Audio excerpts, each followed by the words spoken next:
Hi everyone, it's Lauren and welcome to another episode of my Page to Screen project. In this series, I take a classic book and watch all of the different TV adaptations, film adaptations of it, and then compare them. In this episode, we're going to be looking at Jane Austen's Emma, which I must say has been a delightful episode to do the research for, because nearly all of the adaptations that I've watched have been really enjoyable. There are 7 in all to get through, so I have split this into 2 halves. We'll be starting with the first 4 adaptations in this episode. There will be spoilers for Emma, obviously, all the way throughout this video, so just to make sure everyone is back up to speed with the plot, it follows the story of Emma Woodhouse, who is a high-class lady living alone with her father. Her sister has got married, her governess has got married, and she's bored. And so she amuses herself by playing around in the lives of the other people living in the village of Highbury. One of these is Harriet Smith, who is a young girl from a close-by boarding school, and Emma takes her on as her new companion in order to improve her and get her well married. Other characters include Mr. Knightley, whose brother is married to Emma's sister, who lives down the road, Miss Elton, who is a new vicar, who is very pompous, and Miss and Mrs. Bates, who are the funny village gossip side characters. So the first adaptation that I could find is from 1972, and that is a TV miniseries. Unusually, there doesn't seem to be any classic cinema version of Emma. I guess it's not really a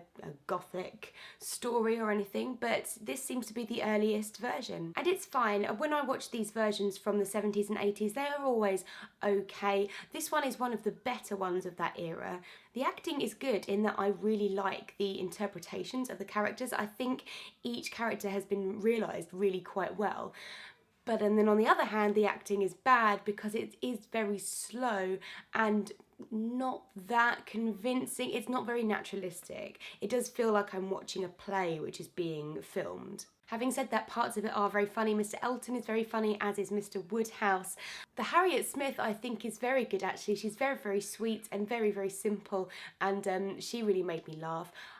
As much as I enjoy the actress playing Emma, I do feel like she's portrayed her as quite matronly. It's just odd. I don't know if she is the right choice because she seems too old and too knowing. So this was fine as adaptations from that period go. I wouldn't necessarily suggest watching it now because it is quite slow. It's a lot of episodes, and the story does seem to be quite dragged out. But if you are a real fan of Emma and want to watch all of the adaptations, then this isn't bad.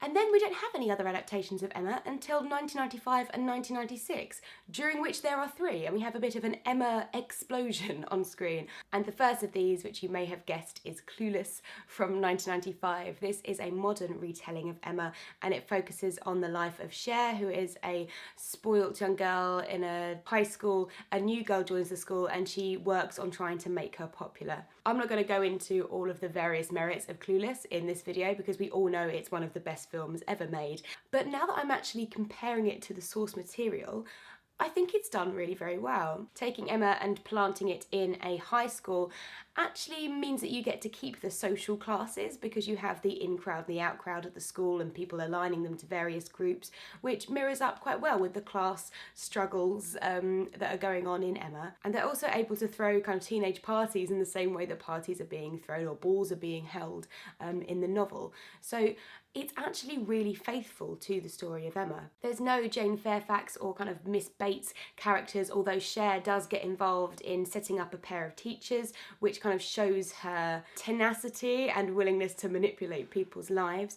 But you do have the Mr. Knightley character, you do have the Frank Churchill character, and overall Emma goes on a similar journey of self-discovery and realising that she's actually very selfish and she shouldn't stop meddling in people's lives. And actually, holding up Clueless against Emma, you see a lot more similarities than I certainly expected. We then have 2 fantastic versions of Emma from 1996. The first of these is a film starring Gwyneth Paltrow as Emma, and this is really one of probably the most widely held definitive adaptations of Emma. It's the one everyone thinks of. Now this is good. I think this is a good version of Emma. I think it's very funny. I think Gwyneth Paltrow does a really good job with Emma, and her relationship with Mr. Knightley I think is really wonderful. You do get that payoff at the end when they finally get together. And it has one of the absolute best performances of Miss Bates in Sophie Thompson, who is completely hilarious. Where I think this film falls a little bit short is getting kind of the wider subtext. Gwyneth Paltrow is quite a nice Emma. I mean, she's got some strength and she's got some humour there,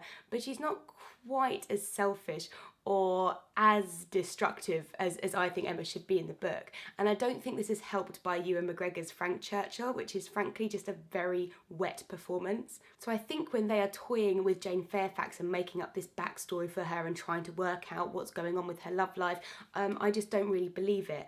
And I think in doing that, you lose some of the things that are most clever about Emma. Also, as much as it pains me to say it, I really don't rate Toni Collette as Harriet Smith. I love Toni Collette, I think she's a fantastic actress, and she's okay in this. But for me, Harriet should be younger perhaps, kind of stupid, but just because she's young and naive and ditzy, that's sort of how I see Harriet, and very nice and very willing to trust in Emma. Whereas Toni Collette, I feel, is almost too knowing to play her.